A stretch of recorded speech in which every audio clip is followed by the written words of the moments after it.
Hey,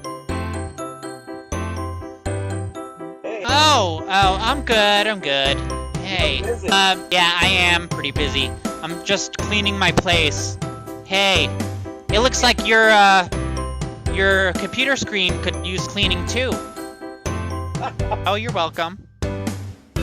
Oh, we've got a great story told by a really important person, a doctor. Wait. I mean, he does a really important job. Oh, That's let what me see if I can figure out what kind of doctor he is. Is he Dr. Doolittle? Sure. No. Dr. Lee Kurfist.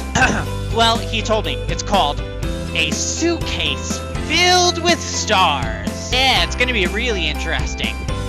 Let's listen together.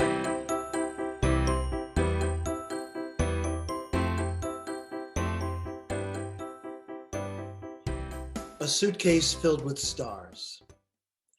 I was playing with a tiny train in my room early in May. When my mother opened the door, well, I continued to play. Would you like to go to Grandma's? She asked that sunny afternoon. Yes, I would, I replied. Please, can we go and visit soon? Can I have a sleepover? I asked. Only for one night. My mother looked back with my smile so wide and my eyes so bright. You'll have to decide exactly what toys to take to her place, my mother said as I reached under my bed and pulled out a suitcase. It was a big black suitcase with a big old lock on top. It had wheels on the bottom without any brakes to stop. When I went to Grandma's, she liked to celebrate. And so my grandma always let me stay up very late. I wanted to take all my toys, anything that I could find, but I knew I'd have to decide which to take and which to leave behind. I knew, of course, that not all the toys that I had could go. I wanted to take the toy horse from my toy rodeo. I packed a toy helicopter that never left the ground. I rolled some cars into the suitcase without a sound. I packed planes and trains and one perfect plastic horse. I took my favorite puzzle and my trading cards, of course. I took a blue police car, an action figure that talks.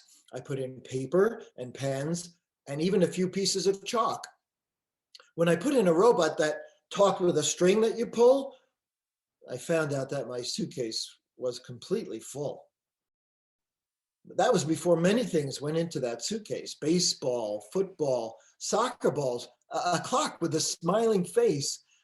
Now, I never thought of my suitcase as being small, but clearly it wasn't as big as I thought after all. So I packed all the toys one by one, and I started from the beginning, just as quickly as I had begun. I put things in, took them out, and put them on the floor until my room looked like the biggest, best toy store. I don't want to go without taking all my favorite toys, I told my mother, who looked as if to say, boys will be boys. Don't think of it as if you're just leaving some toys behind. Take some toys now and take the others the next time. So I filled the suitcase after much silent debate, and then I quickly zipped it shut because I didn't want to be late. Soon my mother said she noticed the suitcase was closed. Where, she asked me, do you plan to put your clothes? So I emptied the suitcase. I had to decide what to pick. I closed my eyes and I reached in and took a toy out real quick. Then I fit my toys, not all, but quite a lot. I didn't put everything in, but almost everything I've got. So we slowly drove off and stood at Grandma's door, and I dragged my suitcase proudly across the wooden floor.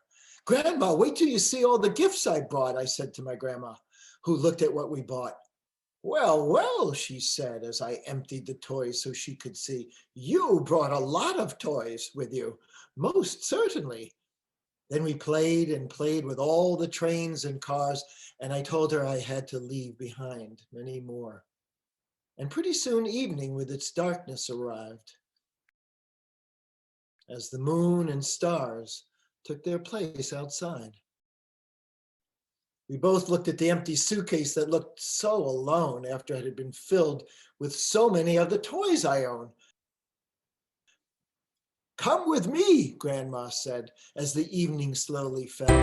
"We'll fill the suitcase with something that I know quite well." And we wheeled the suitcase out on the wooden porch, and we stood beneath the stars shining like a torch. She said, "Pretend the stars are apples floating all around. Reach up, and then pretend you can pull them down." Reached and pretended that we could just collect stars that hung in the sky like fish caught in a net. She said, "Let's hurry and fill the suitcase with stars. We'll just reach up, and soon they'll all be ours."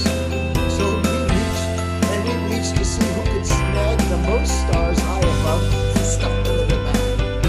Pretty soon we had a suitcase all filled with stars that once been filled with toys and trains and cars.